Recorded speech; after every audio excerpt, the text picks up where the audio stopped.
ओ मामा ए खोड़ा में उभा रहीने તમે કેની સરીથી વાતે કરી રહ્યા? મામીનો જ ફોન હે. કઈ મામી? એક જ તો મામી તો ફાલતુ સવાલ કરતા કામ હોય બતા. ओ मामा તમને તો ખબર હે કે મારો બર્થડે આવી રહ્યો હે. હું વાત કરી તા બર્થડે આવી રહ્યો હે. हां तो મને है ने इस बार कैफे में बर्थडे मनाबू है. અરે હગવાડા में કે અંદર એમ કેફે બર્થડે પણ હવે જરી જરી તો જગહ હે. આપણે ઉદયપુર જા?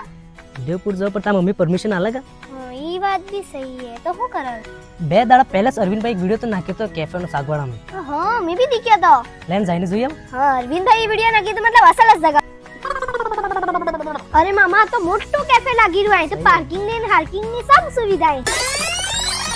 अरे मामा ने कैफे में तो अंदर है नती. તો બી અંદર અંદર દેખાય. अरे चश्मा तो काढ़ो के तो उजवारू देखाएगा. હવે સહી હે જોર તો. હિસાબ ખુશ્બુ તો મસ્ત આવી રહી मैं देखा बाबा भी मस्त लागी રહ્યો है. હે. જા ફોટો. ओ मामा वो तो खाई ने धराई गई. અરે ત્રિષા તો કેટલા દાડા ભૂખી રહી થારીએ તતા સડી ગઈ. अच्छी लगी એટલે ખાઈ સકી થઈ ગઈ. મામા મન તો મારું બર્થડે આના કેફે મેસ મનાબો. ધરણો ખાઈ બાનો આદિન જ. તમને કે બો ખબર હે કે હડમાલા રોડ દેવપ્રયાગ ને અગાડી ધ ગ્રીન કેફે સાગવાડા.